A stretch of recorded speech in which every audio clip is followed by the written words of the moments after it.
Welcome back to the 5th annual FANNIE Awards! Welcome back, my friends, my enemies, everybody in between. Welcome back to the 5th annual FANNIE Awards. It's day 6, I think? Yeah, it's hard to keep track because, like I said, arithmetic and me go together like spaghetti and milk. Speaking of things that are diametrically opposed, that's a great segue into my 5th favorite film of the year. What was number 5 for me?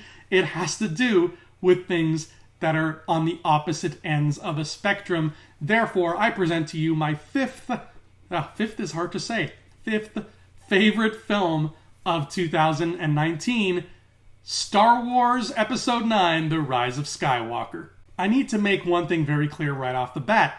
This is not my favorite Star Wars. It's not even my 3rd or 4th favorite Star Wars. It's a little bit lower down the list because after all is said and done, I think that the execution of Star Wars The Rise of Skywalker is kind of a clumsy one. It had a lot of balls to juggle, and I don't think it juggled them all stellarly enough to merit being any higher on the list. But just because the execution was rough doesn't mean the final product was. And I think that the movie we ended up with, especially when you take into account how endings of large things are almost impossible to get right, I think they got it right. And that in itself is such an accomplishment that Star Wars The Rise of Skywalker deserves kudos just for that alone, let alone all the great stuff that's already packed into its, in my opinion, still way too short runtime. I know that Star Wars is a juggernaut. It is the franchise of all franchises. Any other film that comes out around the same time or even within a month or so always ends up living in the shadow of the Star Wars. It just happens like that. It's enormous. And it's owned by the most enormous media conglomerate on planet Earth. But I still believe that this particular movie had all of the odds stacked against it. Nobody hates Star Wars more than supposed Star Wars fans, so we're coming fresh off a wave of hatred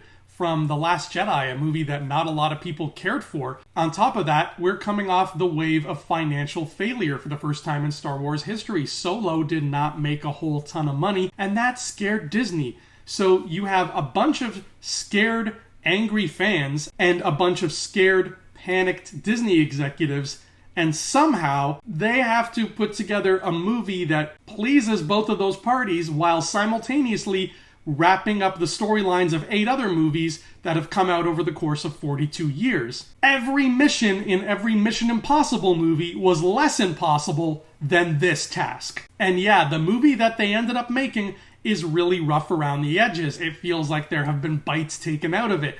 But I would not go so far as to say it was a bad movie. In fact, I would go so far as to say it was a very good movie. And I can't help but look at that as a Herculean feat. When you have all of that pressure looming over your head, you still made a movie that works.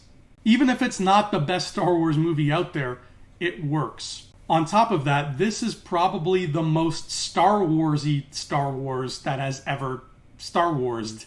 I've said this for my review of the movie here on the channel. Star Wars is like an iceberg where 9/10 of it are underwater, and the 1/10 that is not underwater is the movies. Everything else is hidden. You gotta hunt for it.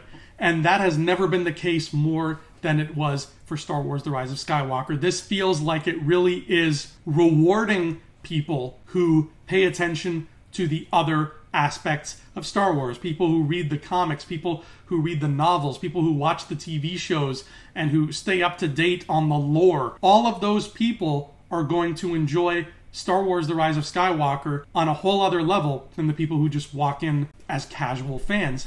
And yes, in some people's eyes, I can understand why that might be seen as a detriment, that it's not really as accessible for everybody as it should be. I get that. But as somebody who, let's face it, bias alert, as somebody who has been following the deep, deep inside baseball of Star Wars lore since he was 10 years old, this was nice. Other Star Wars movies have been accessible. They have been for everybody.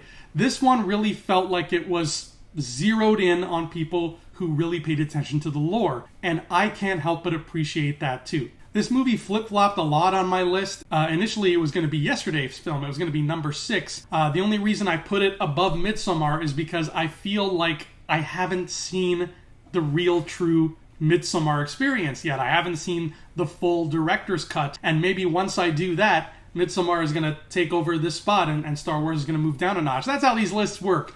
Nothing is frozen in time. You know, these movies are going to shift around a lot. But as it stands right now, 5th favorite movie of the year, I absolutely think so. It is very hard to do an ending that works so well as to be satisfying from a technical standpoint and satisfying from an emotional standpoint.